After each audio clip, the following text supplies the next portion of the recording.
tardes. Me da muchísimo gusto estar el día de hoy aquí con ustedes en esta última charla de este mes de mayo que se pasó como agua.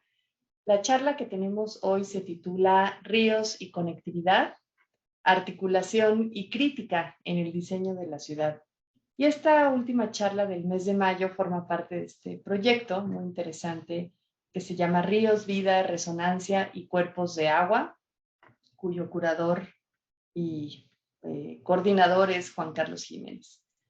Hoy es miércoles 25 de mayo y pues nos da mucho gusto tenerlos a quienes anden por aquí en Facebook viéndonos. El día de hoy estaremos conversando con Héctor Ulises Sánchez Sepúlveda, que es consultor e investigador, especialista en análisis espacial, planeación territorial e impacto ambiental. También nos acompaña Víctor Chacón, quien es diseñador gráfico, fotógrafo, montañista y profesional de e-commerce. Y desde luego también darle la bienvenida a Juan Carlos Jiménez, es historiador de arte y curador del proyecto. Yo soy Ana Claudia Nepote, trabajo acá en la Escuela Nacional de Estudios Superiores, Unidad Morelia, y pues aquí colaboro como coordinadora del programa público de este proyecto de Ríos. Y para presentar un poquito el tema de hoy y también presentar este proyecto, me gustaría pasarle la voz, el micrófono a Juan Carlos Jiménez, quien pues anda por aquí. Adelante, Juan. Hola, ¿qué tal? Muy buen día a todas y todos. Gracias por acompañarnos, a quienes están en conexión. Le agradezco muchísimo a Ana Claudia, a Ulises, a Víctor, que nos sumemos a esta conversación que va como a arrojar algunas cosas interesantes, y pues justo aquí estamos varias voces de diferentes disciplinas y de formas de vivir la ciudad, pues comentando esta realidad del río grande y chiquito en este proyecto que ha buscado activar interacciones entre diferentes visiones y diferentes voces de vivir la ciudad y los cuerpos de agua en particular. Voy a compartir una breve presentación para justo introducir a esta charla de hoy.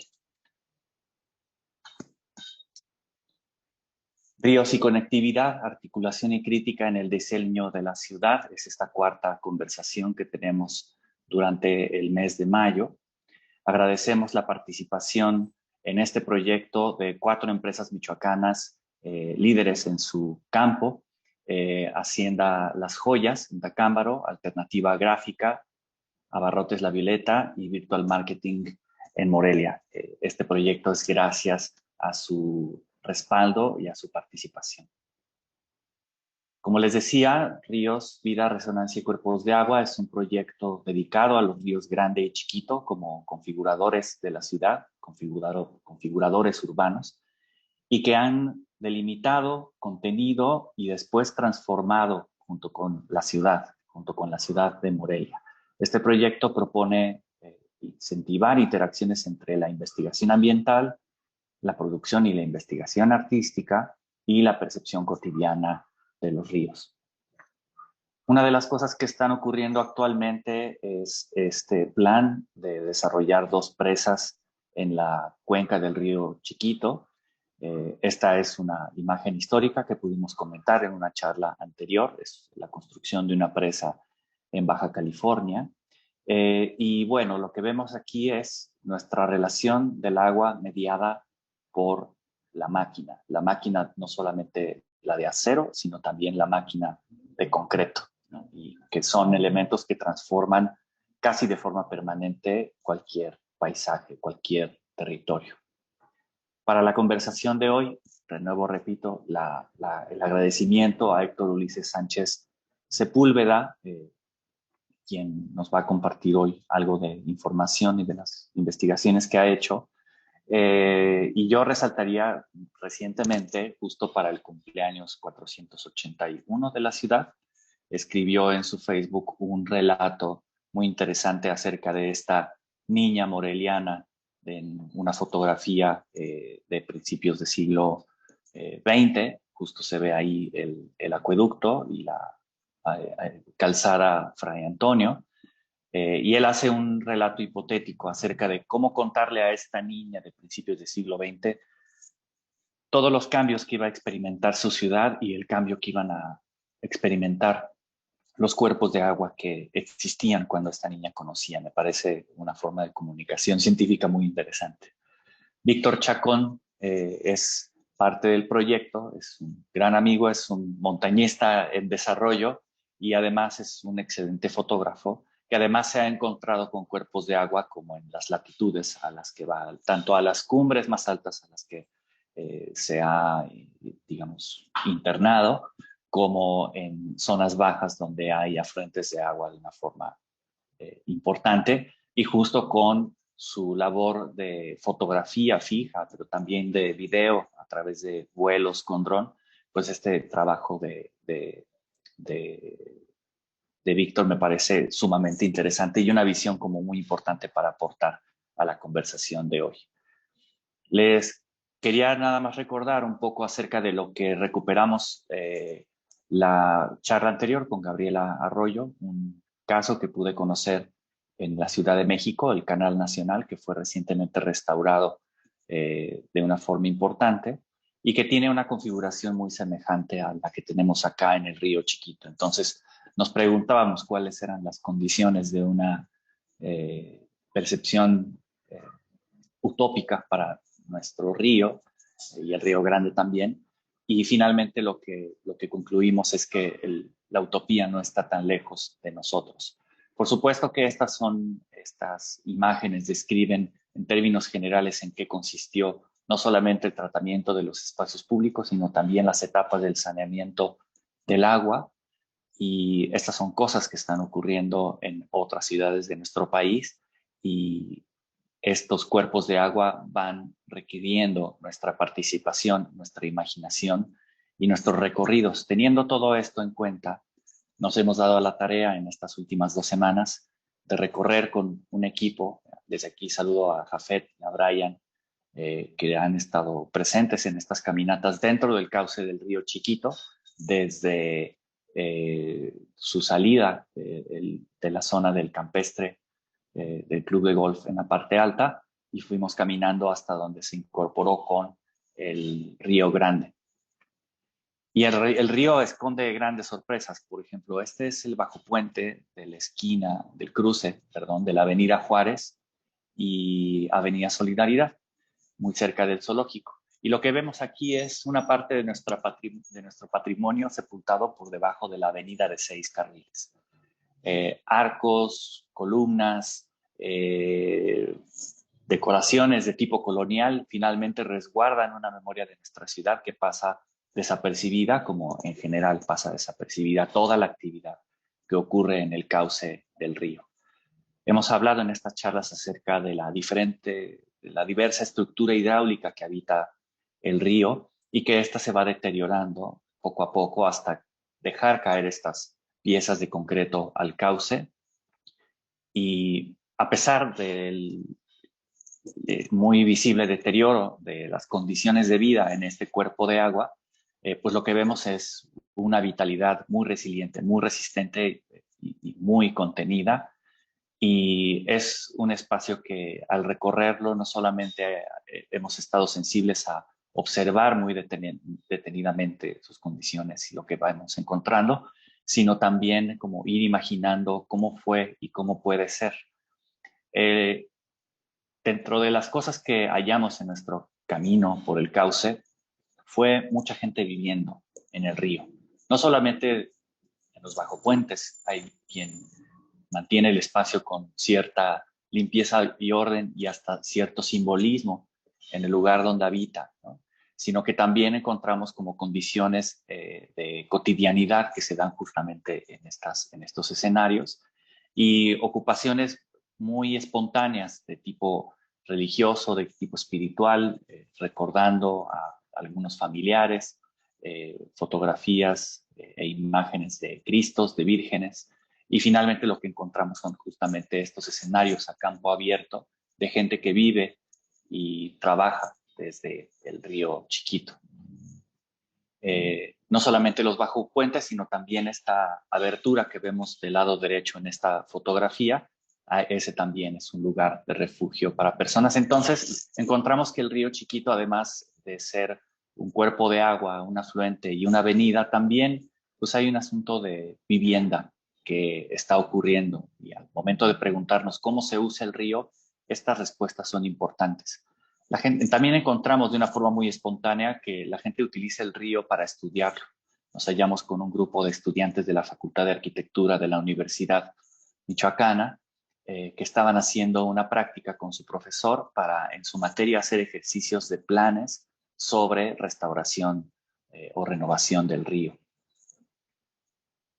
Desde la ocasión anterior, la plática anterior con Prisciliano Jiménez y Gabriel Arroyo, hablábamos acerca del uso agrícola que se da a la ribera del lago. Aquí vemos una terraza, identificamos que eran plantas de plátano y algunos escalones que se han hecho en la ladera.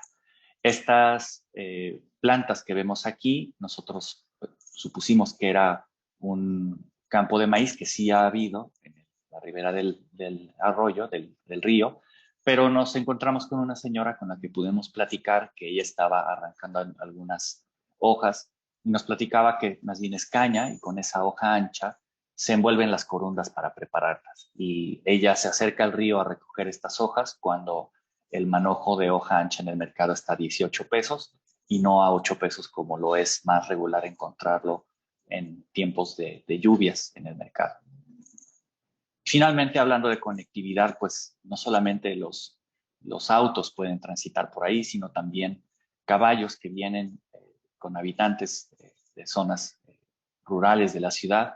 Es un sitio que sin tener ciclopista en algunos de sus tramos es usado frecuentemente de manera ciclista. Y digamos que esto ya es la mirada desde afuera de este cauce. Es el trazo de este cuerpo arbóreo grande, generoso, resiliente, resistente. Es mucho más grande que en términos de su densidad, es mucho más largo que el bosque Cuauhtémoc, que se considera un pulmón de la ciudad. Y bueno, los pulmones, en este caso de los cuerpos arbóreos, de los cuerpos de agua, no solamente pueden tener la forma de zonas reunidas de árboles, sino son líneas que trazan y configuran la ciudad.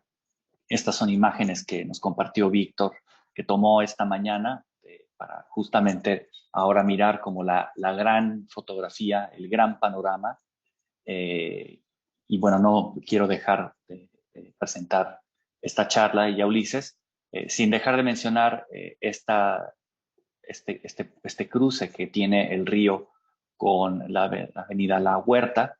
Este es justamente el espacio por debajo, por donde pasa el río Chiquito, justo por debajo del monumento de Lázaro Cárdenas del río, ¿no? Me parece que las palabras de repente nos juegan trampas que es importante atrapar y darle sentido. Y justo la plaza principal, la plaza frontal por enfrente del monumento, justamente está emplazada por arriba de este puente gigante que, digamos, circula por encima del cauce del río. Y un poco esto para atender acerca de estas relaciones invisibles, insospechadas, pero que sin embargo suceden y de las cuales pues es importante darnos cuenta. Y con esto termino y paso la voz a Ana Claudia. Muchas gracias. Muchas gracias, Juan Carlos. Pues me toca ahora presentar a Ulises, darle la palabra. Nada más que antes de que él empiece a hablar, me gustaría contarles a quienes nos están viendo por qué está aquí Ulises, ¿no? Él es maestro en geografía con orientación al manejo integrado del paisaje, egresado de la Universidad Nacional Autónoma de México, y también cuenta con un doctorado en sostenibilidad por la Universidad Centro Panamericano de Estudios Superiores. Es profesionista geográfico ambiental con experiencia ya de 9 años como consultor, también como profesor universitario y técnico investigador. Además, fue director del área de Geografía y Análisis Espacial en el Instituto Municipal de Planeación de Morelia, el INPLAN, desde el 2015, que fue cuando se creó esta institución, hasta abril del 2019.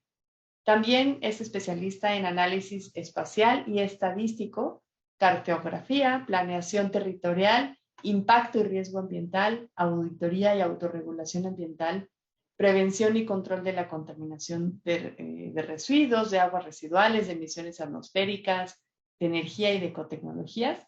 Y también pues conoce bastante bien de desarrollo local sustentable y proyectos ambientales. Junto con el doctor Pedro Urquijo, es autor de un capítulo que se titula El cambio geográfico a través del tiempo y sus efectos en los cuerpos de agua, el caso de la cuenca del río Chiquito en Morelia, dentro de un libro que anda por ahí circulando, que editó la UNAM, el SIGA y el CONACYT, que se titula Los ríos de Morelia, ejes articuladores de la ciudad, procesos históricos y relaciones socioambientales. Ulises actualmente se desempeña como coordinador de investigación e información en el INPLAN en la ciudad de Uruapan, Michoacán. Bienvenido, Ulises, qué bueno escucharte, tener la oportunidad de platicar contigo el día de hoy. Buenas tardes, muchas gracias Ana Claudia por la presentación, por el apoyo y por el gusto de estar aquí, ¿no? Quiero agradecer en particular a Juan Carlos, quien se acercó conmigo hace unos meses a compartirme del proyecto, y pues yo quedé encantado y pues gracias por la confianza. A ti, y bueno, en esta ocasión a Víctor, que nos va a acompañar para comentar, y tengo el agrado de conocerlos previamente.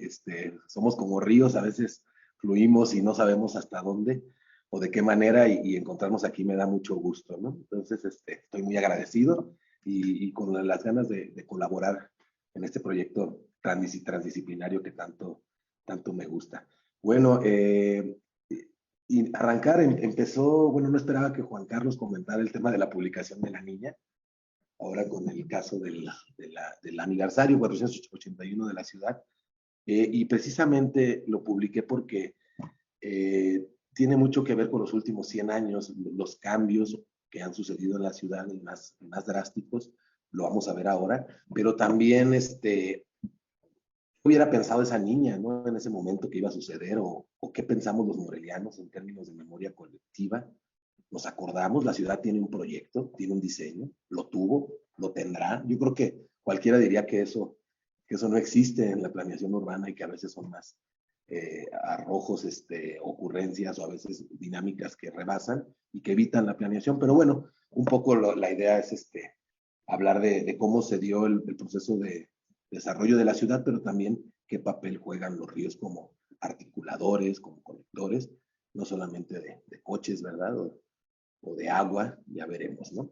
Entonces, pues me voy a permitir compartir la pantalla de la presentación. Y en este momento, un segundo.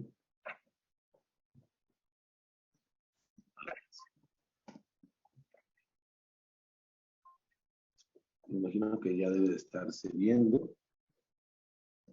Sí, nada más si le pones en pantalla completa sería mucho mejor. Ándale, sí. Gracias. Sí, ya, ok. Sí, bueno, perfecto. Cualquier cosa me comentan. Por ahí puse mi correo personal en la parte inferior. Y bueno, finalmente, es una charla. Yo estuve preparándola los últimos días. Mucho de esto es información inédita que quería como acabar o poder procesar, y no tampoco tan acabada, ¿verdad? Como está en procesamiento, son datos interesantes, pero bueno, no hay una estructura muy rigurosa, técnicamente hablando no es muy rigurosa. En general es más una charla abierta a poder comentar o poder dirigir hacia alguno de los temas que aquí voy a comentar. Voy a decir. Quería abrir con esta imagen, estas dos fotografías que me gustan mucho, y no sé si se ve el puntero en la pantalla porque quizás señale algunas cosas, pero bueno, en la parte superior izquierda tenemos uno de los primeros vuelos que se hicieron sobre Morelia para fotografiar o tomar fotografías aéreas, y es una vista hacia el poniente del año 33 del siglo pasado. Como ven, en la parte superior derecha se ve el Cerro Quinceo, luego se ven las Tetillas, que es un paisaje familiar para los morelianos. Pero ¿qué sitio estamos viendo? Vemos por ahí unos cultivos, en el fondo vemos algo que parecieran, no sé, unos espejos de agua, algo de vegetación de árboles, y en la parte inferior derecha pues estamos viendo la misma perspectiva, pero en la actualidad. Este sitio, para quienes ya lo identificaron, pues ya sabrán o se darán cuenta que es el predio que ocupa ahora la ciudad universitaria de la Universidad Michoacana. En esa época era un campo de aviación, ahí podemos ver la pista en blanco, que va de manera diagonal, y en la parte superior, un poco más arriba, se alcanza a observar el Panteón Municipal. Actualmente este sitio está completamente urbanizado, como vemos del lado derecho, correría la huerta, o la avenida La Huerta, digamos, de manera transversal aquí en esta parte trasera, pero acá al frente se alcanzan a ver unos árboles y la calzada Juárez, ¿no? Entonces estamos viendo hacia el poniente, pero lo que más interesante resulta es ver esos cuerpos de agua que se ven. Yo al menos alcanzo a detectar hacia el lado derecho, en la parte superior, 1, 2, y luego detrás ahí debe de haber 1 o 2 o 3 quizás más. Yo les platicaba, bueno, me di a la tarea de cartografiar algunas de estas ciénagas, que eran ciénagas, eran sistemas humedales, que estaban ahí hasta hace 100 años. Fueron desecados, ya lo veremos, pero cada una de ellas pues, tenía su nombre, tenían usos, tenían aprovechamiento, había rasgos identitarios al respecto, pues la ciudad vivió con ellas cerca de 400 años, y no diría que las padeció, quizás las utilizó, ya veremos, pero lo interesante es que si queremos saber dónde están ahora, pues basta, lamentablemente, con salir en un día de mucha lluvia, y serán estos espacios que se inunden o se aneguen, o que concentren el agua, ¿no? Porque el agua, como decíamos, o decimos muchas veces, tiene memoria. Pero, pues, ¿dónde se fundó Valladolid, no? ¿Dónde se funda la ciudad que ahora se llama Morelia? Esta ciudad, miren, aquí del lado izquierdo hice una reconstrucción de la cuenca del lago de Cuitzeo. Es una cuenca que todo el agua que llueve ahí va a dar a este lago que comento, el lago de Cuitzeo, y es una cuenca de 4,000 kilómetros cuadrados, casi toda está en Michoacán, una parte del norte está en actual Guanajuato, pero más o menos, haciendo una reconfiguración cartográfica, así se veía el Río Grande en el momento de la conquista, en el momento en que todavía no existía Valladolid y se iba a decidir asentarla ahí, ¿no? Estas son localidades prehispánicas, muchas de ellas estaban asentadas por grupos matlacincas o pirindas, que vivían, algunos eran purépechas, pero vivían un poco aislados, no era una zona densamente poblada, pero algo sí podemos observar es que los cursos de agua de alguna manera dictan la distribución de estos poblados, asentamientos, ¿no? Estamos hablando de 1529. Esta fecha surge porque es cuando este señor que dice estancia de Bernardino Albornoz pudiera ostentarse quizás de los primeros habitantes europeos en el Valle de Guayangareo, pues se adueña del predio del Rincón y trata de crear una estancia. Por 2 o 3 años no lo logra y se lo vende a un personaje que veremos más adelante. Pero bueno, otra cosa es vean el cuerpo del lago de Cuitzeo. Tal vez si ustedes ven el lago de Cuitzeo actualmente en un Google Earth, no se parece al que están viendo. Esa es una reconstrucción de la cartografía que está del lado derecho.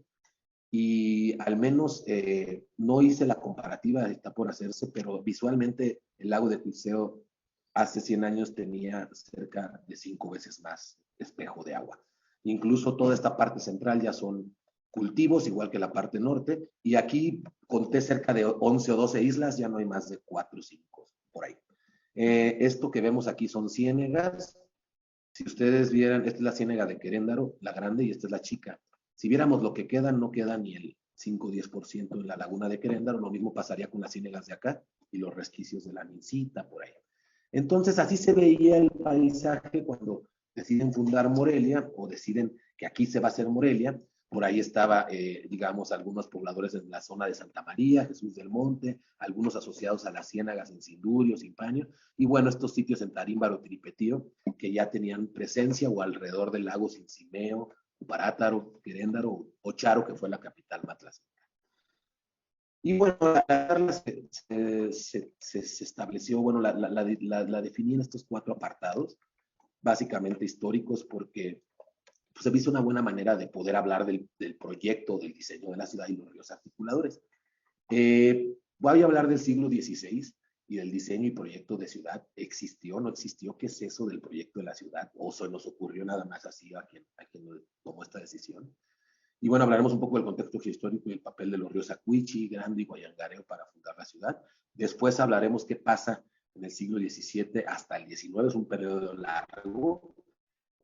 con ese proyecto de fundación, este jardín de la Nueva España, esa Morelia mesopotámica entre dos ríos. Luego vendrá el siglo XX y bueno, el título lo dice todo, como le puse, aléjalos o bríncalos o tápalos, que la ciudad crece. Abandono del diseño y proyecto subfundacional de una Morelia que crece aceleradamente y necesita espacio, necesita recursos, necesita más, es un poco voraz. Y bueno, cierro en el siglo XXI, un poco con lo que inicia Juan Carlos. Él mostró un ejemplo de un río similar. Hay ejercicios en Morelia, aquí les voy a compartir uno que parecido que estuviera inédito, pero fue un ejercicio que hicimos con la Universidad de British Columbia y su posgrado o Oficina de Planeación Urbana y Regional, y la UNAM con el SIGA, y estudiantes de la UNAM, estudiantes de Canadá, y personas interesadas en Morelia, sociedad, el Implan, etcétera. Ese fue un proyecto que se hizo, voy a compartir algunas imágenes, es un proyecto público desde luego, pero es más un sueño de qué hacer en el río, qué nos gustaría, es más una perspectiva que te requeriría todavía pues mayor trabajo, pero al final son ideas y eso es importante. Queremos ríos azules, vivos, verdes, que nos conecten, un rediseño de ese proyecto de ciudad, pero al final estos ríos supervivientes, ¿no? Testigos de lo que ha vivido la ciudad y ahora más que nada necesarios como articuladores para el bienestar, para la calidad de vida, para la contemplación de una naturaleza viva, como llamamos ya no es solo de ver verde, ¿no? O sea, verde para qué, o sea, un sitio dinámico, un sitio que tenga diversidad, un sitio funcional, un sitio inspirador, etcétera, ¿no? Si vemos del lado derecho, hice estas figuritas,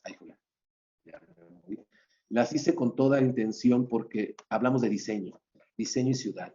Y aquí arriba planteé un poco estos dos ríos, el Río Grande, de manera muy esquemática. Para mí no sé si sea más fácil hacer un mapa, pero no sé de diseño, así que disculpen. La intención es mostrar estos cuadros, esta retícula, esta traza original que está entre dos ríos por unas razones que ahorita comentaremos, que siguió creciendo a lo largo de los siglos, fíjense, pero que en algún momento pasa de ser una traza reticular, como lo comenta Vargas Uribe en una de sus publicaciones por ahí, a una ciudad de anillo o circular, que se contiene, pero que ya empieza a perder esa traza reticular, y que eso en el siglo XX y actualmente pues ya no es anular o circular ni reticular, ahora ya es radial, entonces empieza a separarse por estas vías de comunicación y esto nos implica temas de conectividad, temas sociales, temas ambientales, etcétera, ¿no? Temas que seguramente tocaremos ahora. Pero bueno, esta ha sido la ciudad, pasar de una ciudad muy cuadradita, que podríamos discutir si nos gusta o no el diseño, ¿verdad? Pero esos son como los tres momentos: diseño cuadradito, un diseño un redondo, y luego empieza a crecer de manera radial. Eso ocurre en otras ciudades también. Entonces, arrancaríamos con esto. Hay un proyecto de la ciudad, hay un diseño, tienen que ver los ríos con eso, pues vamos a ver qué pasa. Miren, nos habían dicho que Valladolid se funda en 1541, pero como les comentaba, pues el sitio no estuvo como tal desocupado. Se tienen vestigios de asentamientos en el Clásico, de algunos asentamientos indígenas en la zona sur, por ahí por la Loma, por la zona de Camelinas. Esos desaparecieron o estas civilizaciones dejaron de estar ahí hace más de 1000 años. Entonces, hace algunos vestigios y hay algunas investigaciones, pero digamos que muy, muy someras. Posteriormente, cuando llegan los españoles, pues encontraron algunos asentamientos indígenas, decíamos yomatlas, incas y pirindas, pero como tal en el valle, pues la presencia no era mayor de habitantes y se cree que no había más que unos cuantos alrededor. Y en este caso les hablaba yo de un hacendado, una persona que estuvo en una estancia hace 3 años antes de esto, pues se la vende a este señor Gonzalo Gómez, que era un sevillano, que se asienta ahí con su familia y que va a durar mucho tiempo ahí, que va a influir esta decisión de Guayangareo. Esta loma de Guayangareo en el Purépecha, Loma Larga y Chat, que ya tenía un asentamiento, una aldea, esa poco se habla, pero muy cerca de la zona de Capuchinas y de aquel río entonces, estaba una pequeña aldea y al norte había una capilla que habían puesto ahí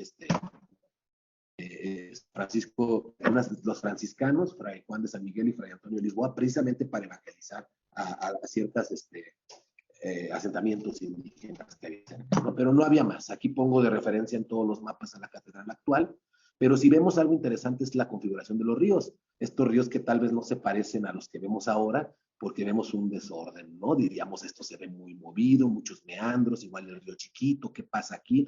Y estas ciénagas, ¿no? Que esta ciénaga por aquí, zonas inundadas, ¿no? Con agua, humedales, vean, todas estas también, etcétera, ¿no? Bueno, ¿qué pasa 10 años después?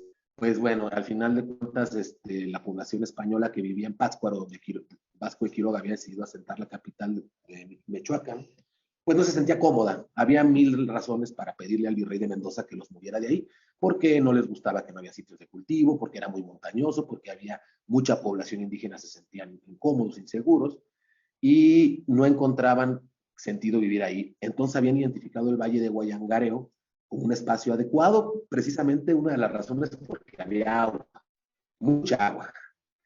Qué contraste, ¿no? O sea, eso es lo que sobraba en Guayangareo y eso fue lo que fueron persiguiendo. Y este señor, virrey de Mendoza, precisamente va y se hospeda en la estancia de Gonzalo Gómez unos días, hace varias visitas a Guayangareo y dice, lo voy a leer, dice, habiéndole paseado y andado todo particularmente, os pareció muy bien porque concurren todas las buenas cosas que son necesarias para un pueblo, así de tierras baldías, de regadíos, como de pastos y fuentes y río, y piedra y experiencia de ser muy sano, que se dan muy buenas bifias, trigo y morales. Imagínense, lo que estaba escribiendo era, pues no sé si un vergel, pero un sitio con mucha agua y mucha vida y mucha dinámica natural, razón por la cual decidió finalmente fundar y establecer ahí la ciudad de Michoacán o Valladolid. Este señor Gómez estableció una estancia muy interesante ahí, puso un molino hidráulico sobre el río Chiquito, abarcó toda esta zona, tuvo una prosperidad económica importante, desarrollaba telas, tenía una capilla, una casa, trojes, construcciones, una maquinaria para hilados, etcétera. Fue muy próspero y de alguna manera fue un promotor para esto, ¿no? Porque él recibió al virrey. Este mapita lo conocemos, esto es cómo se vería unos años después. Lo que vemos es que ya se hicieron unos trazos, por aquí hay un caño, un primer acueducto que se empieza a realizar por ahí para llevar el agua del río Chiquito al poblado. Si la gente podía ir al río Chiquito, voy a regresar, caminando, pero era lejos, o sea, era una distancia importante, entonces había que buscar ya en la ciudad un caño, y fue un caño de madera por varios siglos, hubo muchos reclamos, era muy, fallaba mucho, al rey se le pedía que por favor lo arreglara, o que, en fin, eran técnicas raras. Pero bueno, hasta ahí ocurre esto, en el siglo XVI se asienta finalmente la ciudad y tiene un diseño, asentarse en la loma achatada entre dos ríos, ¿no? ¿Qué pasa después en los próximos 3 siglos, ¿no? La ciudad va a seguir desarrollándose, se le va a denominar el Jardín de la Nueva España y van a empezar a pasar varias cosas interesantes. Les decía yo, aquí hay una vista de cómo pudiera ser un acueducto como el primero que hubo de canoas. Los españoles, pues muy disgustados, exigían una técnica de piedra o de otro tipo más similar a la que ellos conocen. Esta técnica era muy utilizada por los pueblos indígenas, ¿no? Y en este sentido insistieron por un buen rato y fallaba ese acueducto, etcétera. Había un acceso desigual al agua. Miren, en Valladolid en 1619, en el siglo XVII, si bien había algunas canoas o canales de estos troncos tallados que llevaban agua, pues llevaban a casas particulares, viviendas, huertas, conventos, edificios, pero el resto de la población, que era la mayoría, tenía que ir a fuentes y pilas públicas, ¿no? Entonces había una desigualdad en el acceso y en la forma en que se accedía ya al agua, ¿no? En la forma, es decir, algunos tenían que ir a recogerla y otros la recibían en su casa, ¿no? Y así, los reclamos también de la población en general, hubo una serie de malos manejos administrativos del ayuntamiento. Recordemos que el agua no le pertenecía al ayuntamiento, tenían documentos para aprobar las mercedes o documentos virreinales para hacer control y uso de ella. Entonces, estas personas que los tenían, pues los ostentaban, los hacendados, personas con cierto poder y podían controlar el acceso al agua por esta razón. Entonces, pues había habido ya muchos problemas por el acceso y en el siglo XVIII a principios se hace un proyecto definitivo ya por la presión del acueducto como lo conocemos ahora con cantera, pero no solo de eso, sino que también en la ciudad se haga una red subterránea, que por ahí me enteré que todavía alguna existe, ¿no? Hace poco, para sustituir esos canales y pequeñas tomas de los acueductos y llegar a más sitios, ¿no? Y poderla distribuir de manera más eficiente y más adecuada. ¿Qué pasa? Bueno, aquí me voy a dar un brinco importante.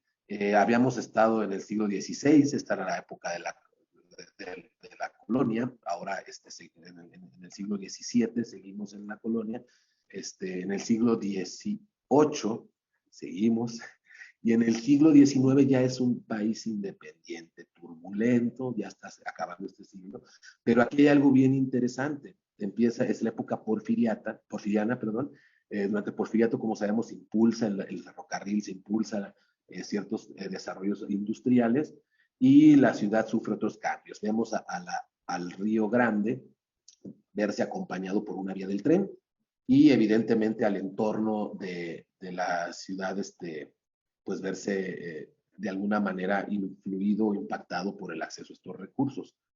Hasta aquí pudiera parecer que ha cambiado mucho. La ciudad cruza los ríos y los cruza con un panteón y con el Parque Juárez. Realmente no hay vivienda fuera de la Morelia entre los dos ríos, pero también está ahorcada la ciudad por haciendas, por ranchos y por una serie de figuras que tienen poder y que manejan los recursos. Y bueno, invadían los límites, manejaban el agua, el caso de la hacienda del Rincón, donde venía el Río Chiquito, por ahí también salía el agua al acueducto y bueno, al final el dueño de la hacienda podía cerrar o abrir cuando lo decidiera. A finales de este siglo, por estas fechas, tuvo problemas con el ayuntamiento, porque digamos, el título que él tenía del agua le pedía que le diera agua al ayuntamiento, o él tenía que hacerlo, pero para fines domésticos. Y como él observaba que usaban el agua para regar, para huertos, etcétera, pues él decía que la iba a cerrar y bueno, él se ostentaba con sus títulos y era legal en ese tiempo, ¿no? El agua venía roja, había que decirlo. ¿Cómo que venía roja o venía colorada?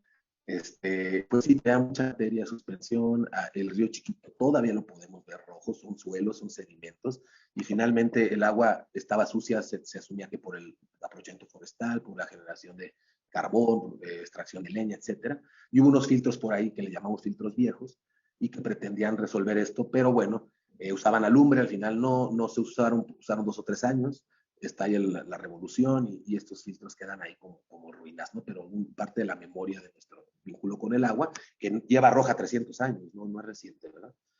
Y este modelo funcional de la ciudad mesopotámica, hay que hablar aquí, y aquí me voy a detener rápido porque ya lo demás se vuelve más rápido, ya pasamos casi 400 años, o sea, de la fundación van más de 300, ¿no? Y diríamos, ¿por qué la Morelia funcional o la Morelia mesopotámica? Esta Morelia entre los dos ríos, ¿no?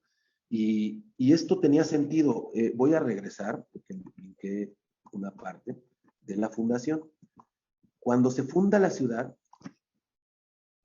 hay varios criterios para hacerlo, y el cronista Pasalanque, acerca de casi un siglo después de que se haya fundado, describe lo siguiente. Dice que de las condiciones que Platón proponía para haber fundado una ciudad que debe de tener, Morelia reunía 6 de 7.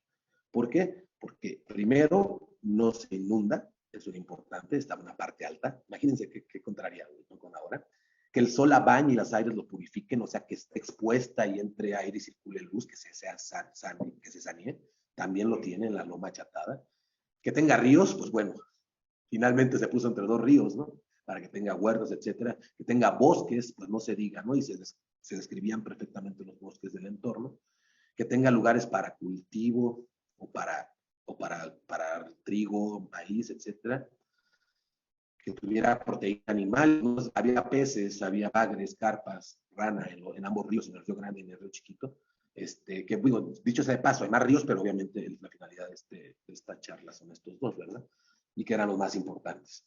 Y bueno, la única que no cumple es que ni es puerto, ni mar, ni tiene minas, ni tiene alguna otra, decían, arte o beneficio en la que los naturales se entretengan. Y es muy asociado a la producción, a la industria, y eso nos daremos cuenta que hasta la fecha todavía, o de alguna manera, no es próspera la ciudad industrialmente. Quizás no es su vocación y queremos buscarse, pero bueno.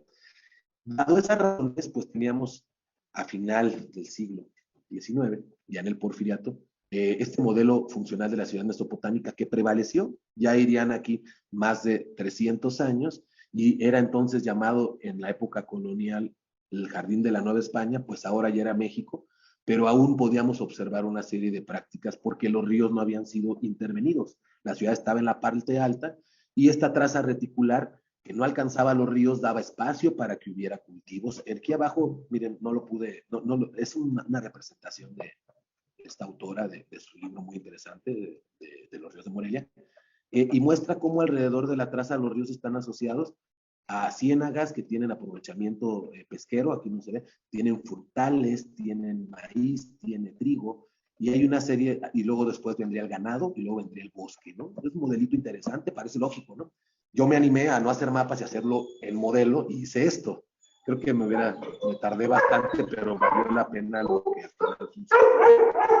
final surgió este modelito que yo me trato de ver como perspectiva, pero es cómo se vería en la parte, que es la Catedral de Morelia. Y aquí arriba tenemos la Plaza de Iguate, entonces estaríamos hacia el oriente, y en la parte alta el asentamiento de Mesopotámica de los ríos, que después habría rebasado. Acá del lado derecho vemos la loma de Santa María, y bueno, las planicies de inundación del río Chiquito, del Río Grande, y su unión, ¿no? Veríamos una serie de ciénagas que solían inundar estas partes bajas y al final permitir que los cultivos pues, se desarrollaran, ¿verdad? Muy fuertes. Sí, lo dije. Sí, Ulises, no, sí se escucha más al perrito que tu voz. Sí, a ver, dame un segundo. Claro.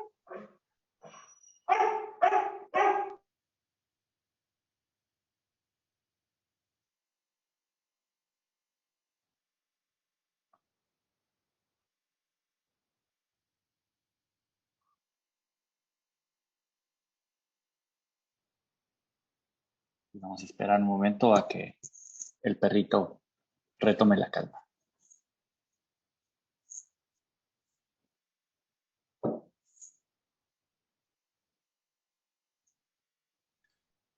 Sí, son las cuestiones de la virtualidad y de trabajar en casa, ¿no? Sí, así es. Ya, parece que ya. A ver, déjenme regresar.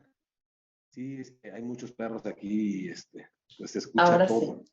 La Ahora privada, sí. Sí. sí, sí, en la privada con los perritos de la perrita de afuera ya hay como 15, entonces, algunos 12, una cosa así.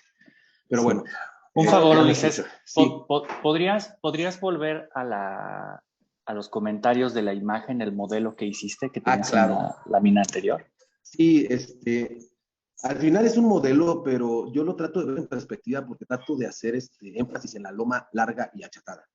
Esta loma donde originalmente se asenta la ciudad y, insisto, podría no gustarnos la traza reticular, podría no gustarnos la forma de aprovechamiento de recursos, pero el modelo funcionaba y el modelo funcionó alrededor de 400 años, mientras, no sé, hasta el siglo pasado, a principios cuando decidimos llevar estos proyectos pues, de progreso en ese momento de desecación, de expansión urbana, de tapar los ríos, de darlas, etcétera, ya lo sabemos, no solo en Morelia. Pero finalmente este modelo busca mostrar cómo en la parte baja pues eran zonas muy fértiles y evidentemente de manera pues lógica no se iban a buscar urbanizar esas zonas, o no en el modelo fundacional, ¿verdad? Ya después en el siglo XX, como veremos, pues esa memoria colectiva pareciera que desaparece de la sociedad moreliana y empezamos a perder o abandonar ese proyecto, o diseño, si le queremos llamar, que finalmente es entre los dos ríos, ¿no? Era basado en eso. Y en el siglo XX, pues finalmente es lo que decía, buscar alejarlos, brincarlos, taparlos, porque la ciudad crece y de alguna manera se nos olvida que crece debido también a ellos, ¿no? Entonces, o a los recursos que ellos permiten que se generen, ¿no? Y hay un abandono a este diseño y un proyecto fundacional, y hay un crecimiento pues más rápido y más anárquico, de alguna manera, según la palabra anarquía, ¿no?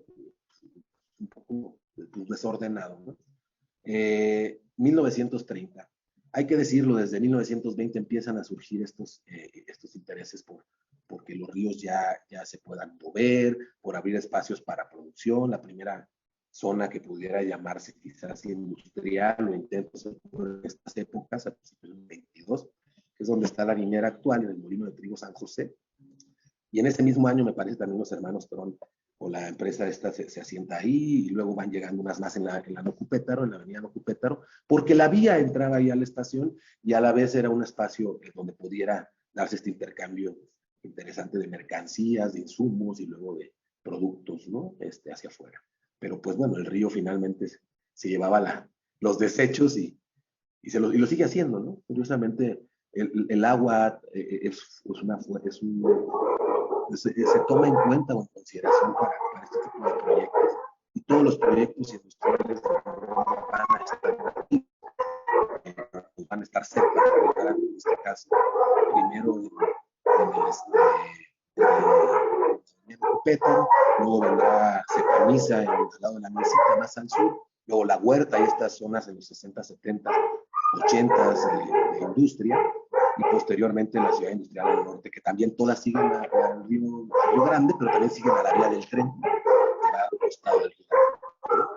Es interesante, ¿no? Y esa parte nos habla de... Ulises, creo que Sí, otra vez se vuelve sí, a cruzar mucho sí. los A ladridos ver, con tu voz. déjame. Gracias.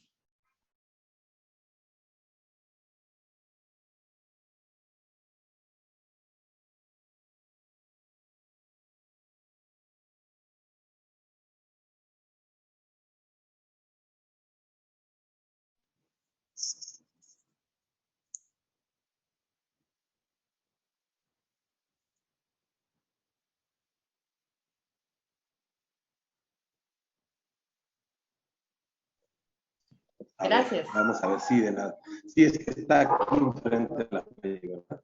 Ok. Y bueno, se hacen estos proyectos de los 30 que ya son más claros y que van en su momento a rectificar, y posteriormente en las siguientes 3 décadas a terminar de mover y tapar lo que eran los cauces originales, ¿verdad? En el mapa podemos observar tanto el proyecto de rectificación del Río Grande, que está punteado, que es como se ve ahora, como el proyecto de rectificación del Río Chiquito, que también está punteado. Sin embargo, lo que quiero decir es que persistieron simultáneamente, digamos, no se hicieron de manera inmediata, ambos funcionando. Entonces tendríamos a lo mejor 20, 30 años de que algunas secciones siguieron naturalmente funcionando a la par del canal, para finalmente, en el caso, por ejemplo, del Boulevard García de León, que vemos aquí en la fotografía, terminar siendo un drenaje tapado, y cuando llueve mucho, pues regresa el río ahí, ¿no? ¿Verdad? Entonces, por ejemplo, esta fotografía es del 68, ¿no? Todavía seguía bien. Y si observamos, la ciudad seguía todavía muy metida entre los dos ríos en los 30. El tema va a venir después.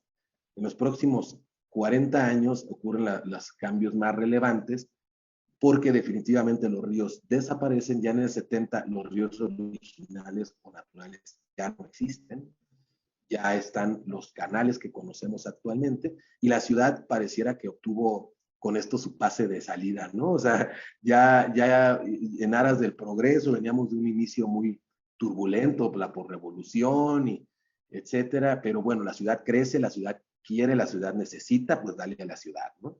Y la ciudad crece, y aquí ya vemos cómo incluso empieza a haber asentamientos alejados ya de la mancha urbana, incluso más allá de los ríos, como lo es la colonia Guadalupe, al norte la colonia Prados Verdes, etcétera, ¿no? Y al sur Vista Bella, etcétera. Se empiezan a dar una serie de movimientos más fuertes, ¿no? Y en el 2000, yo ya le llamaría que es el ocaso de ese modelo funcional mesopotámico, porque ya algunos predios que quedaron ahorcados, digamos, o vacantes al interior de la ciudad, pues ya no logran tener esa funcionalidad que tuvieron en el origen, en ese diseño o proyecto. Del lado derecho vemos 2 fotografías tomadas desde la Loma de Santa María hacia el centro, digamos que viendo hacia el noroeste. Arriba se ve muy poco, pero en esa fotografía del 50 se ve la catedral, la torre y el centro histórico, ¿no? En algún lugar de la Loma, que traté de en su momento replicar y tomarla, fotografía un poco más alto para que se viera mejor. Pero bueno, es justamente ese trecho entre la Loma y el centro donde ocurrían estos procesos productivos y funcionales, pero también de vínculo con el río, pero también de uso, pero también de aprovechamiento, etcétera, usos culturales, usos productivos.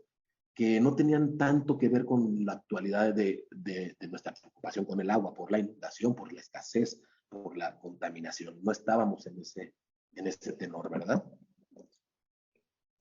Y bueno, ya para cerrar, ríos azules, verdes, vivos que nos conectan o que nos conecten, ¿no? Rediseño del proyecto de ciudad. Al final, los ríos grandes y chiquitos son, digo yo, son testigos del desarrollo de la ciudad, han estado ahí. No son inmutables, pero son persistentes, han sobrevivido. Y pareciera que la ciudad, a pesar de que como sociedad perdimos esa memoria colectiva de los ríos y la razón de la ciudad ahí, pues los buscamos ahora también, porque yo en algún momento, en algunas consultas del INPLAN, tenía mucho temor de que hubiera, bueno, desde mi perspectiva, tapar el río era una locura, ¿no? O cualquier río ya ahora es una locura. Tal vez hace 80 años sería anacrónico juzgarlo, pero actualmente es muy claro que vamos a abrir los ríos y les damos la cara a los ríos. Y nos daba un poco de temor, sobre todo a mí, que fuera a ver estos momentos de participación y cómo confrontarse, ¿no? Alguien que sí que tiene el derecho de manifestar y decir, yo creo tapado, tal vez sin los criterios que uno conoce, pero así lo deseara. Bueno, sucedió, eso sucedió en más de una ocasión, afortunadamente no más de 2 o 3 veces, pues fueron 3 veces o 2 las que pasaron. Lo más interesante y que yo quiero compartir es que no tuvimos que confrontarnos, la misma sociedad lo detuvo. O sea, los mismos asistentes se acercaron a las personas o a la persona en su momento que eso propuso y para manifestarle que no estaban de acuerdo y que no era lo correcto y en fin, digamos que hay una conciencia recuperada de los ríos, pero yo no sé si más porque digamos pues ya de lo poco que te nos queda o ya por ya haberlo perdido y la preocupación y el miedo, o porque sí somos conscientes de que requerimos de ellos, ¿no? Para nuestro bienestar, para nuestra calidad de vida, para un montón de aspectos de nuestra vida urbana cotidiana, que es el caso de los grande y chiquito. Aquí voy a ir rápido para ver la configuración. Miren, así es justo antes de que se fundara la ciudad y me voy a ir pasando rápidamente para que veamos cómo va creciendo. Y vemos que entra en 1930, pero es entre 1930 y 1970 cuando sale, miren, 2000 y 2020. Ese ha sido el crecimiento de la ciudad. Vamos a echarle algo de números y para ir cerrando, miren. Del 70 al 20, o sea, en los últimos 50 años, la población se quintuplicó casi y la ciudad crece más de 11 veces. La ciudad crece muchísimo horizontalmente y podemos ver que lo más relevante ocurre entre los 30 y los 70, en los últimos 50, al final, en la segunda mitad del siglo XX, ¿no? Algo interesante si graficamos es la densidad poblacional. La densidad poblacional a la fundación de la ciudad y tal vez en los primeros 200 años no rebasó quizás los 100 personas por hectárea, ¿no? Luego da un descenso. Estos descensos tienen que ver con las turbulencias desde la revueltas de independencia, pasando después por la revolución y una serie de movimientos armados que diezmaron la población, pero se vuelve a recuperar hacia el 70 por esta bandada que tuvimos. Sin embargo, la densidad no se recupera, empieza a disminuir. Es decir, la ciudad empezó a crecer a los lados muchísimo de forma horizontal, ¿no? Y esto pues no es una manera adecuada, porque la presión sobre los recursos pues es mayor y lo vemos en una ciudad expandida que no creció proporcionalmente a su población, ¿de acuerdo? ¿Y qué más pasó? Después de esto, pues en estos 50 años, pues ya 1 de cada 4 viviendas están en riesgo por inundación actualmente. Y también perdimos capacidad de infiltración. Si vemos en el mapa, estamos observando todas las zonas inundables y recuerdan las ciénagas, pues básicamente que son las mismas. Este mapa lo hizo con agua, con un periodo de retorno de 100 años para la probabilidad de inundaciones. Y si nos fijamos, pues es el río Chiquito y el río Grande y las zonas que conocemos. Y eso nos tiene a 1 de cada 4 viviendas en riesgo de inundación y con imágenes como la que vemos del lado derecho. Carencia de nuevas áreas verdes y funcionales. La realidad es que en esos 400 años crecimos, pero no dejamos áreas verdes. Las grandes áreas verdes importantes de Morelia, al menos al interior del anillo periférico, siguen siendo las mismas. El Bosque Cuauhtémoc, el Parque Juárez, las más grandes. Y las otras que consideraríamos grandes, pues sería el Bosque Lázaro Cárdenas y todas las áreas naturales de la Loma, que ya se encuentran más hacia la orilla, ¿verdad? O podríamos encontrar el norte, el parque, el Simo, ¿no? El ciudad industrial. Son áreas naturales que se encuentran fuera. La ciudad del interior ha perdido áreas verdes y bueno, eso se refleja tanto en el entorno, en el clima, en otros aspectos, pero no las hay. Son las de origen, entonces la ciudad creció y creció olvidándose no solamente de los ríos, sino también de estas áreas verdes grandes y funcionales. Y se desarticuló, ¿sí? Tenemos una serie de problemas de movilidad importantes. Si bien los ríos fueron los que mandaron o dictaron en su momento, cuando los brincamos, los pasamos, los tapamos o los movimos o los canalizamos, se nos olvidó la conectividad y empezamos a cambiar la traza urbana también. Entonces no hay accesibilidad a muchas partes de la ciudad, no hay buena conectividad, no hay ejes diseñados o planeados. Y oh sorpresa, los ríos se han convertido en unos ejes conectores, no solamente ecológicos como el río Chiquito por su arbolado, sino también de movilidad importantes. Entonces, no podemos diseñar que son o que permiten movernos de manera importante, y eso nos ayudaría a movernos más sosteniblemente si tuviéramos las condiciones en estos ríos que tienen la vocación para ello, ¿no? Al final, todo esto pues, nos ha dado una pérdida en los servicios ecosistémicos y disminuyó la calidad de vida, el bienestar, como lo sabemos. Podemos rediseñar esto.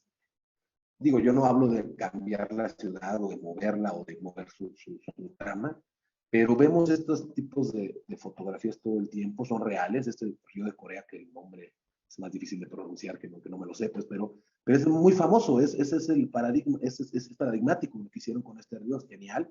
Convertir una autopista urbana en un río es un acto de justicia social por donde lo veamos y ecológico también, pero también de memoria, y eso hay que recordar, memoria colectiva. Las ciudades y los asentamientos humanos, ya lo decía Roberto Lindi, creo en la primera charla, no están, digamos, de manera fortuita donde están. El agua es el vínculo articulador esencial. Y muchas veces yo me acuerdo a mi abuelito decir, si vas a comprar un terreno, solo fíjate que tenga agua. Era la lógica, no fue una lógica hace 80 años, pero 50, pero era lógica real, ¿no? Bueno, y quiero cerrar con esto. Este proyecto que trabajamos en el INPLAN con la Universidad de British Columbia y en la UNAM, y gente digamos, también consejeros del INPLAN en su momento, equipo técnico, sociedad, etcétera. Voy a mostrar algunas imágenes o sketches que son ideas, pero que son ideas reales, viables, que en su momento, tal vez en el 2016, nos parecieron lejanas todavía, pero ya las vemos a la vuelta de la esquina en muchos lugares, en ríos, en ciudades, etcétera. Y me gustó mucho cómo nombraron estos chicos de Canadá y chicas, por su decisión, el libro lo nombraron Solidaridad. Todos los créditos a ellos, desde luego.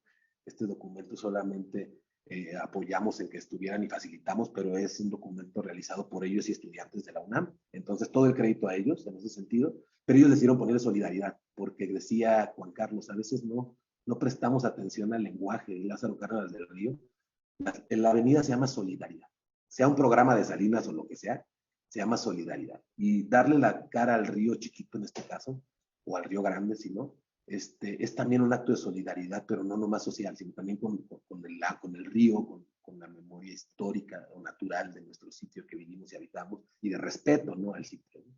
Entonces, los ríos se mueven y mueven.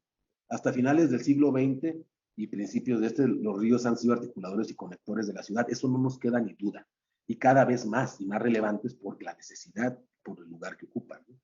Y en su cauce mueven agua limpia, seres vivos, sedimentos y nutrientes. Eso sería muy bonito que eso fuera lo que trajera nada más.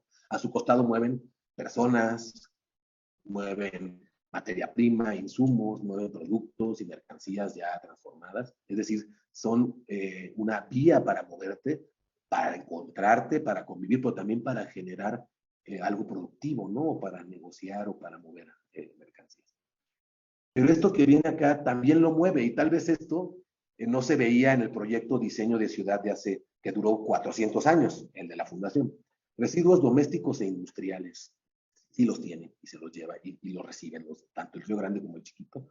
El suelo perdido por la deforestación, bueno, seguimos viendo los ríos rojos. Podríamos quitarle los residuos con plantas de tratamiento domésticos, pero seguirían rojos si no reforestamos las partes altas que tenemos de los... Tienen agroquímicos, tienen personas que se ejercitan, pero también mueven ideas y recuerdos y expresiones artísticas que ya las vemos ahí y nos han mostrado en estas charlas, culturales. También ahí se mueven sembradores y cosechadores y personas que a su posible jardín, su único jardín, ¿verdad? Muchas personas han adoptado espacios de los cauces del Río Chiquito, por ejemplo, del norte, y las usan como jardín. Entonces, pues aquí están algunos ejemplos. Miren, el rediseño y el proyecto de la ciudad puede ir desde simples intervenciones que tienen que ver con jardines de lluvia, separar las aguas de lluvia de las residuales, poner trampas de sedimentos. Fíjense, son aspectos bien simples y a lo mejor requieren más bien de organización o revegetar. Y decimos es que todo es carísimo, pero bueno, eso puede ser una de las acciones que se pueden hacer. Obviamente con la contemplación, hay muchos lugares del río y ahora que lo están cambiando que pudieran usarse para contemplar. Aquí del lado izquierdo es una propuesta conceptual para los filtros viejos y estas antiguas estructuras y darles un sentido de valor identitario que ya lo tienen. En medio vemos el acceso del río donde decía en Office Depot, ahí entre Camelinas, un sketch y una propuesta para un sitio de convivencia, esparcimiento y por qué no hasta poderte mojar los pies. El que me gusta mucho es el del lado derecho, es el puente de García Obeso.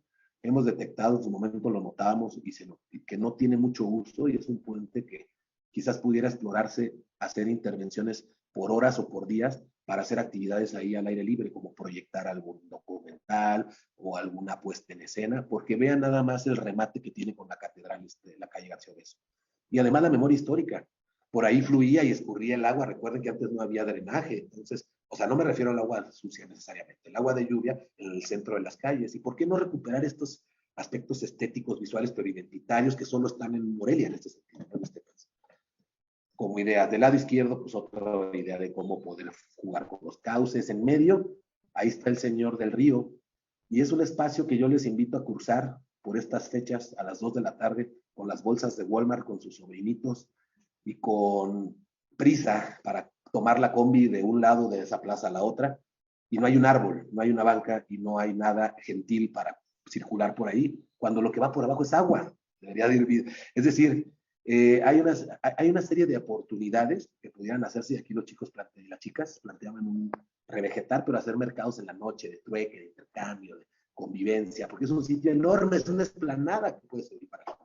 Y del lado derecho, pues los jardines, ¿no? Estos ya existen, ya hay jardines, habría que buscar la manera de sanearlos y también de promover que los sentimientos de apropiación no se vayan a diluir, porque ya están ahí, sino fomentarlos, potenciarlos e involucrar a más gente que tal vez viva en la aldea o tal vez viva en Shangari o tal vez viva en Villas del Pedregal o en Tres Marías, porque se puedan acercar al río, porque al final de ahí surgió la ciudad, ¿no? El proyecto original que duró 400 años ya no lo tenemos, pero vemos una resistencia a que esto se pierda para siempre. Es decir, hay gente que sigue usando el río, hay gente que sigue sembrando en el río, hay vínculos en el río que siguen subsistiendo y los ríos todavía existen, hay lugares donde el río ya no existe.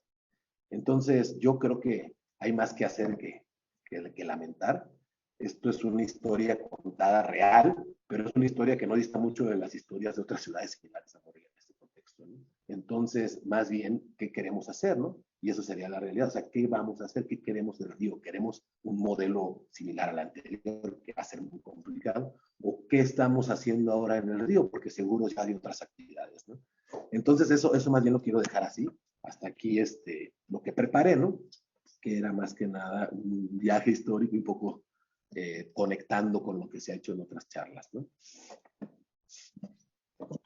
Muchísimas gracias, Ulises, por esta interesantísima e histórica charla. Creo que nos permitió entender mucho la configuración de nuestro presente a partir de pues, entender el pasado que teníamos en la ciudad, ¿no? Y cómo fue creciendo y ahora los retos que tenemos. Y creo que también, pues, a partir de algunos intereses o crisis, también las crisis ambientales que vivimos, la situación de inundación, de riesgos que tenemos en la ciudad, pues nos obliga a muchos grupos, ciudadanos, universitarias, personas interesadas, en repensar y ver cómo nos involucramos, ¿no?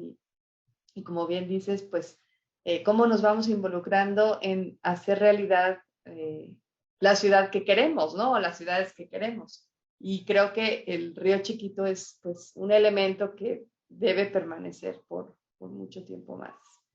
No sé, en este caso, Víctor, me encantaría que tú entraras a la conversación y nos contaras desde tu perspectiva de fotógrafo, de montañista, ¿Cómo ves, cómo percibes tú a los ríos, en este caso en general, los ríos naturales fuera de las ciudades?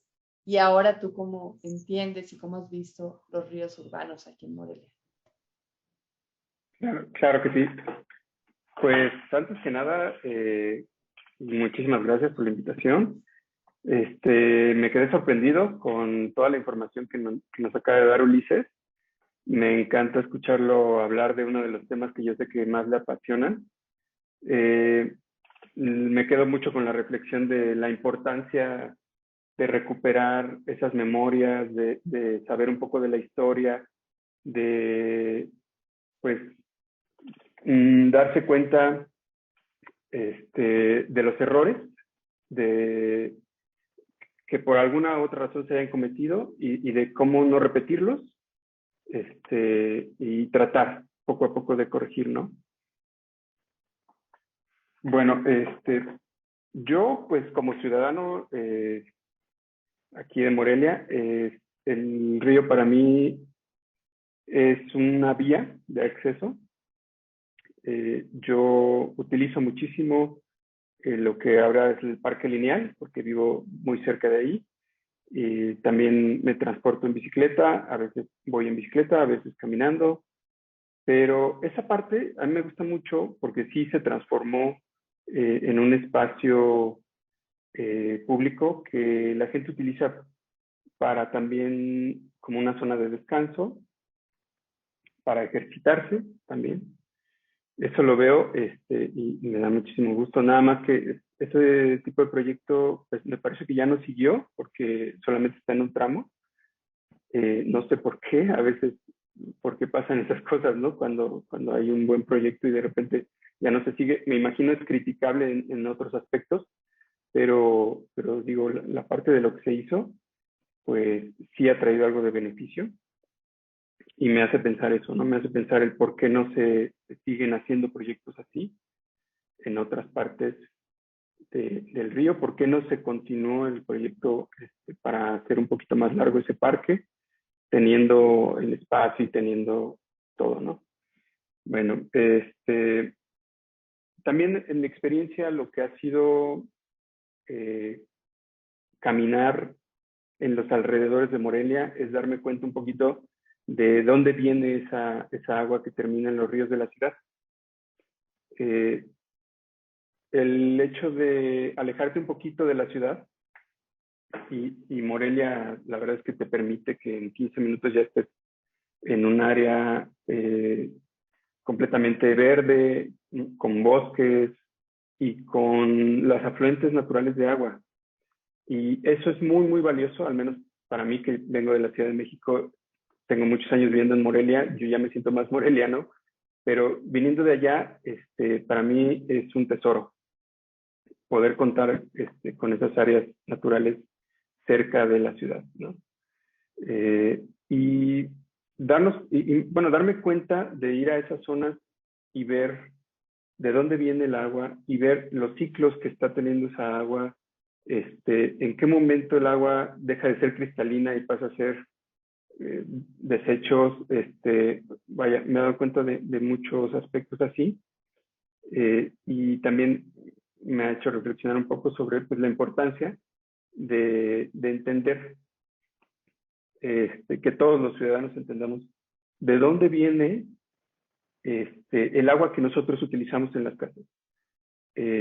Simplemente, pues, yo creo que la mayoría de la gente todavía pues, no logra descifrar muy bien cómo es que está llegando el agua y por qué a veces escasea.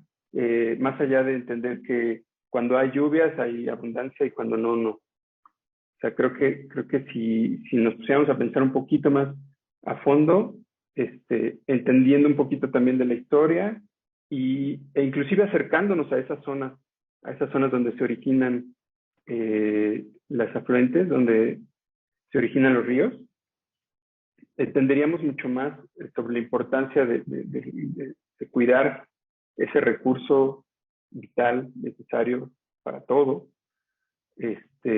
Además, pues el hecho de, algo que mencionábamos, el hecho de haber perdido tantas áreas verdes dentro de la ciudad y tener la necesidad de alejarse de la ciudad para poder estar allí, pues es algo triste, pero algo que creo que puede revertirse con algunos proyectos como los que se veían al final, con algunas propuestas, porque las áreas verdes son necesarias para el ser humano, porque simplemente estar rodeado de árboles, estar contemplando un poquito el agua, estar en un parque, o sea, los parques son tan vitales y para todo eso requerimos agua, ¿no? Estar en estos espacios naturales dentro de la ciudad, yo creo que te cambia el estado de ánimo, te baja tantito el estrés. Digo, está comprobado, hay estudios en realidad en los que han comprobado cómo 2 horas en la naturaleza a la semana, alejándote un poquito de la ciudad y rodeándote de bosque y de verde, te ayudan muchísimo al estado de ánimo, a reducir el estrés, inclusive mejoran un poco la atención, mejoran otros aspectos esenciales del ser humano. Y te hace justo más ser humano, ¿no? Estar en estos espacios y tener que alejarse de ellos mucho en ciudades grandes, pues son horas a veces las que uno se tiene que transportar para llegar a ellos, pero aquí tenemos pues la fortuna de tenerlos cerca. Sin embargo, si lográramos hacer que la ciudad se llenara de más espacios verdes, y repito, para ello la importancia del agua, porque no podemos mantener esos espacios si no están sustentables. En este caso, pues los ríos son la prioridad, ¿no? Y si los tuviéramos, pues tendríamos una población más feliz. Podríamos tener más lugares de esparcimiento. Y vaya, eso para mí es como, valdría totalmente la pena, ¿no? Se me hace muy, muy importante toda la información que estamos hablando aquí y en las charlas que se han hecho en este proyecto, porque las personas desconocemos tanto de toda esta información, y cuando las conocemos y tomamos conciencia de ellas, pues no queda más que involucrarnos, ¿no? Muchas gracias, Víctor. No sé si Juan Carlos quisieras comentar algo, alguna idea o preguntar algo. Sí,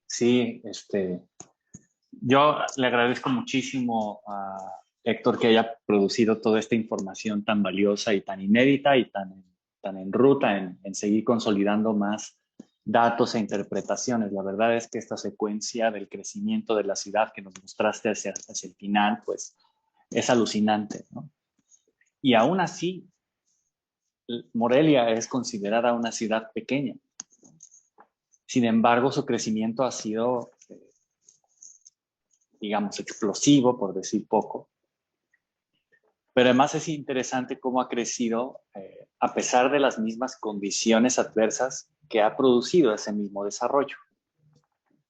También la ciudad crece, pero parece que conforme crece también se van reduciendo las oportunidades de desarrollo y de trabajo en la misma ciudad, ¿no? Entonces digamos que hay esta memoria hídrica que nos está llamando la atención y nos dice a través de tu voz o la de Roberto, la de Gabriela o Adriana, que estuvieron aquí con nosotros.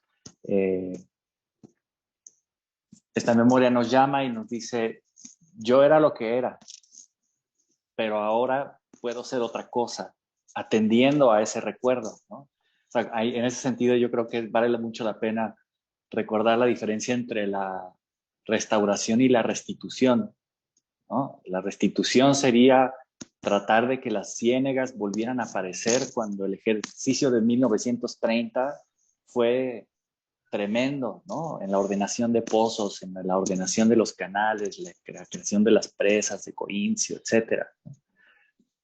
Y esta memoria hídrica finalmente también nos está llamando constantemente la atención a manera de sospecha, ¿no? Muchas de las cosas que tú mencionaste, Víctor, las comparto como ciudadano, como peatón, como ciclista, también como conductor o quien se transporta en las combis. Inevitablemente y cíclicamente el agua está ahí frente a nosotros, debajo de nosotros, arriba, en los terrenos más altos. Y la ciudad comienza a complicarse más y más en términos de gobernanza, de paso o no en las calles, el estrés de transitar por las avenidas. Entonces, como que en el diseño de la ciudad,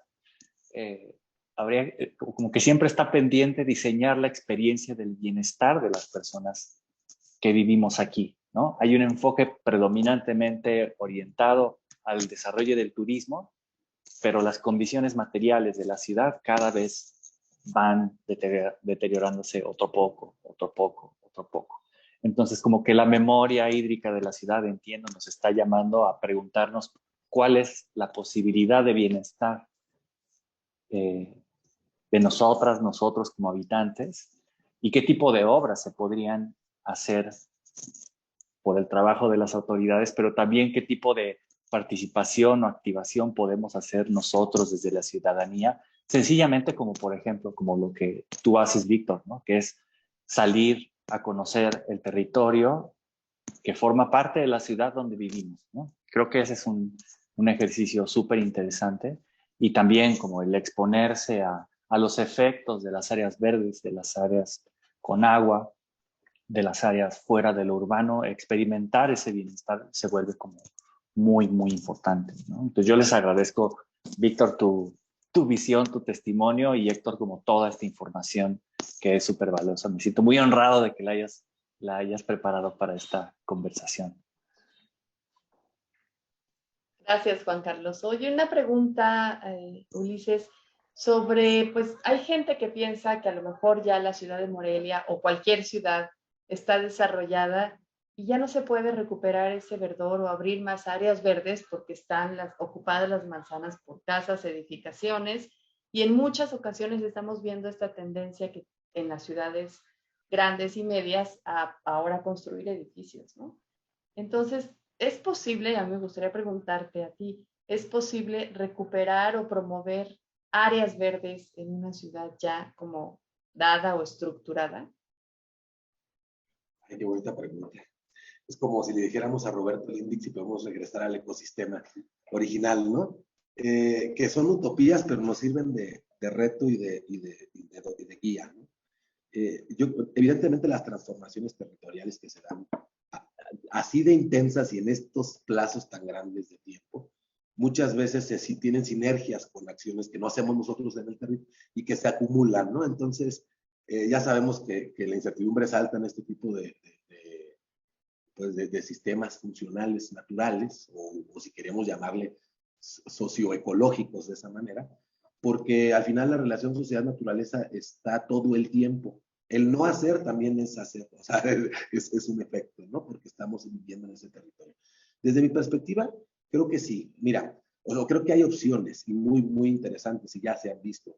En el área del urbanismo, pareciera, y yo desde nosotros en las ciencias naturales o desde la ingeniería ambiental, esta visión, la idea de que la densificación es la respuesta no es tan clara en nuestras áreas, pero parecía que en el urbanismo es más, y se promueve el densificar en un acto de no crecer hacia los recursos naturales, sino la ciudad hacia arriba. Pero bueno, si uno recuerda las máximas de física, presión es igual a fuerza sobre área. Entonces, pues imagínense la presión de un zapato con tacón delgado a un zapato bota, ¿no? Entonces, un edificio va a tener mayor presión en su entorno por el simple hecho de tener más gente viviendo ahí, moviéndose ahí, usando energía ahí, tomando agua ahí. Pero no es que no se deba densificar, es que qué queremos densificar y de qué manera, ¿no? Densificar no es hacer 50 pisos en cada esquina, puede ser subirle un nivel a las casas de una colonia, o a algunas casas, qué sé yo, donde eso se puede. Y en casos de hecho vacante, hay un montón de propuestas interesantes e innovadoras que tienen que ver con azoteas verdes, que tienen que ver con jardines, digamos, domésticos, hasta en terrazas. Pero algo más interesante, y esto se lo puedo decir, en una ciudad como Morelia, ciudades que han crecido así como en condiciones como Latinoamérica, así, hay muchos espacios residuales, hay muchos sitios que quedaron ahí. No me refiero a los que quedaron por especulación y que la gente está esperando a venderlos cuando ya pagan mucho. Me refiero a vías del tren que ya no se utilizan y que se convierten en focos de animales, de plagas, incluso de sitios inseguros, no transitados. Y en Holanda ya rentan tu metro cuadrado para hortalizas en antiguas vías del tren, ¿no? Aquí en Morelia hay lugares ya detectados para ello. El Río Grande tiene espacios donde siempre se ha sembrado, por ejemplo, a la salida por el Libramiento, allá por el Tecnológico, en la parte baja hay unos paranícies de inundación enormes donde hasta donde yo recuerdo todavía sembraban y grande, con grandes rendimientos. Entonces, hay espacios para seguirlos utilizando productivamente y hay espacios para utilizarlos con vegetación, pero de que podemos regresarle funcionalidad, sí, no la que tenía antes, creo yo, ¿verdad? Pero en un ejercicio de justicia social y ecológica, yo creo que es posible en ciudades como las nuestras. Hay mucho por hacer, de hecho, no acabaríamos todavía, hay mucho por hacer. Eso es lo que yo pienso. Gracias, Ulises. Juan Carlos. Sí, pues estamos llegando al final de nuestro tiempo y creo que esta charla desde un inicio sabíamos que no era para como concluir cosas, sino continuar en estas preguntas y en irnos abriendo a ideas y datos e interpretaciones sobre nuestra ciudad. Finalmente todo queda por delante.